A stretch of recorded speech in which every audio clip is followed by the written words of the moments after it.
Antoine Bocador est un homme qui n'a pas de système de référence spirituel particulier, qui est plutôt un sceptique, un homme avec beaucoup de raisonnement, de logique, de sensibilité bien sûr, mais qui n'a pas de particulière familiarité avec ce qu'il va nous raconter. Le 16 juin 2019, C'est ça. Antoine arrive aux urgences avec un choc septique sur une septicémie à méningocoque.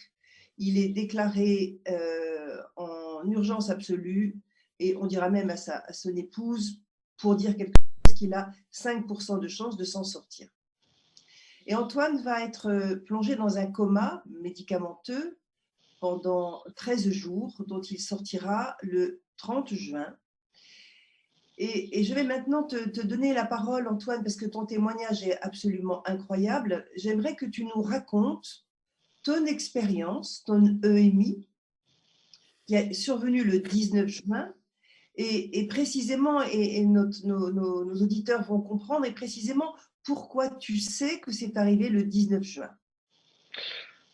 Alors, merci d'abord, Laurence, de m'inviter dans cette émission où, d'abord, je voulais insister sur deux choses, si c'est possible.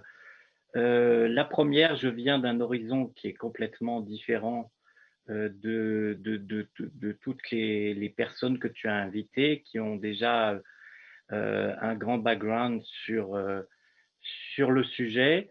Moi, il m'est arrivé cet événement extraordinaire alors que j'étais, si on peut dire, très sceptique quant à beaucoup de choses dans ce domaine. Je ne pensais pas qu'un jour il pourrait m'arriver ce qui m'est arrivé. La deuxième chose, je tiens beaucoup à remercier, si c'est possible, l'ensemble de l'équipe médicale de l'hôpital Georges Pompidou, et puis l'ensemble de l'équipe de Corentin-Selton qui a eu la patience, la gentillesse de m'accompagner dans ce qui a été pour moi un vrai chemin initiatique et qui ont été présents et qui m'ont beaucoup apporté, que ce soit donc au niveau médical, au niveau connaissance de moi-même. J'ai eu la chance de pouvoir approcher l'auto-hypnose qui m'a permis d'atténuer les souffrances que j'ai dû traverser au cours de ces plus d'un an de maladie.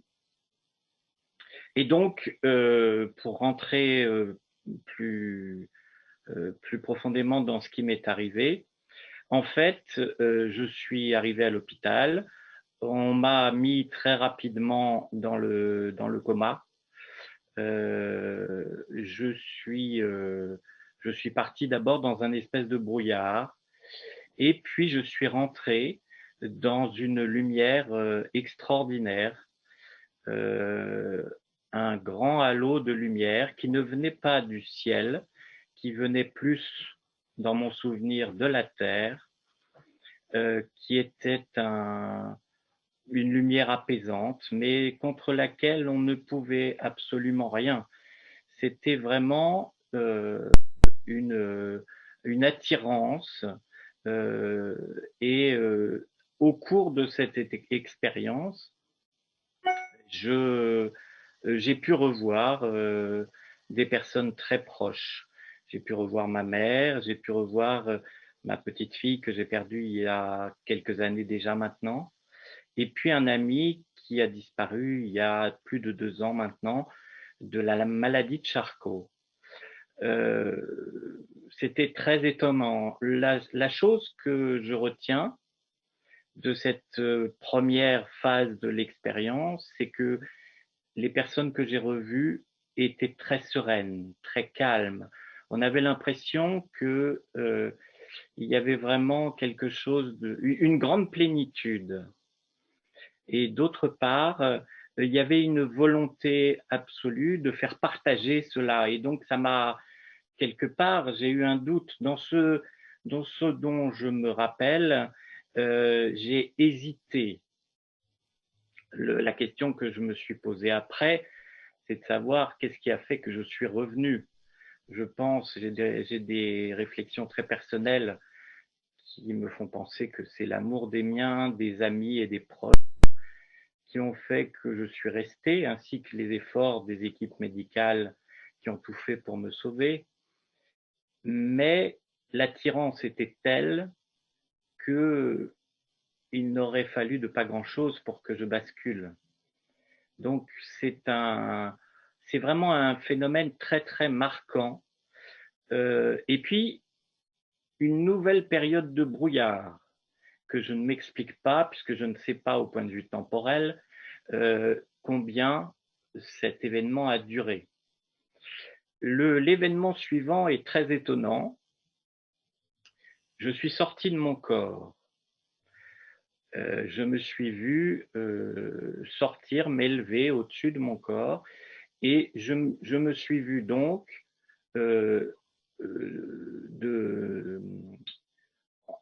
en haut de la pièce et j'étais sur le ventre et j'étais entouré de mon épouse, d'un ami très proche et de mon second fils.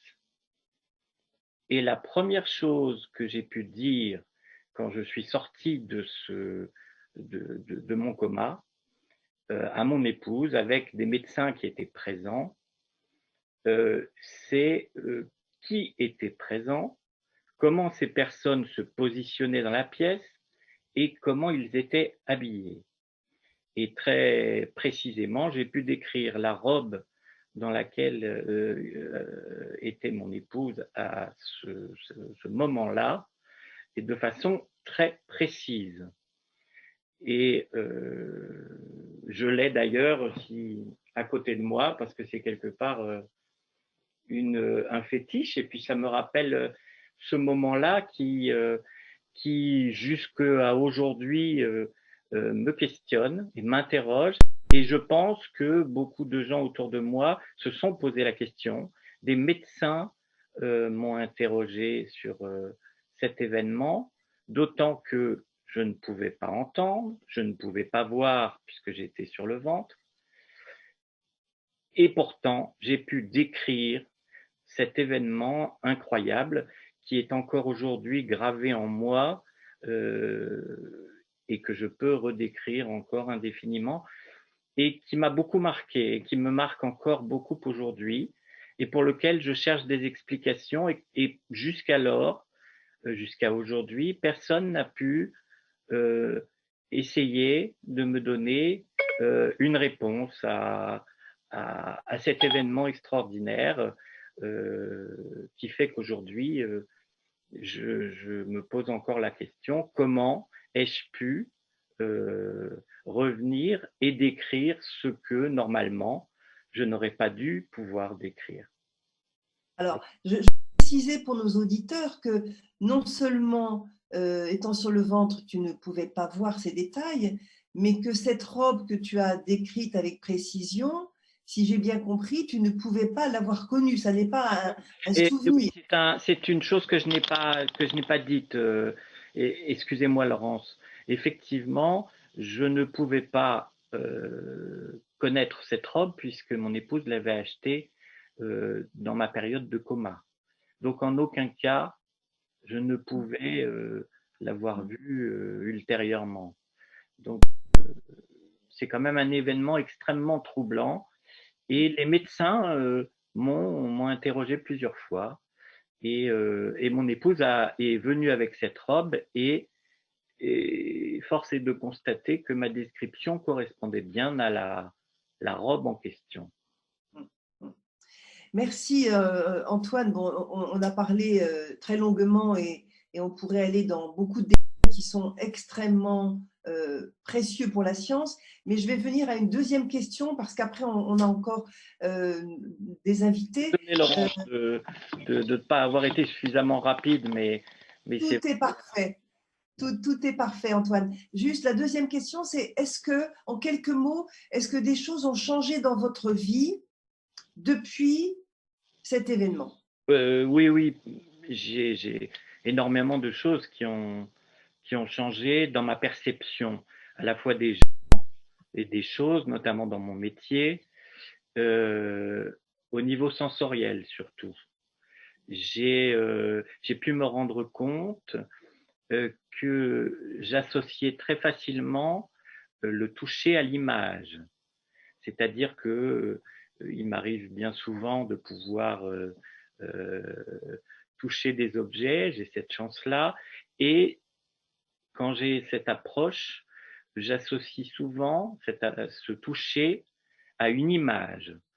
Et ça, c'est quelque chose qui ne m'était pas arrivé avant cet événement. D'autre part, pour ne parler que des choses les plus importantes pour moi, quand je m'endors et quand je ferme les yeux, euh, il se produit un phénomène assez étrange. J'ai des images systématiques, c'est-à-dire je ferme les yeux et je vois une image en mouvement qui est à chaque fois différente euh, et qui apparaît juste quand je ferme les yeux. Donc c'est là aussi quelque chose que je n'avais jamais connu auparavant et qui est très très étonnante, qui est à la fois apaisant et puis très étonnant parce que se trouver les yeux fermés avec une image des personnages, des animaux, enfin euh, des, des, des, des images de la vie courante qui apparaissent en fermant les yeux. Euh, je n'ai pas non plus d'explication.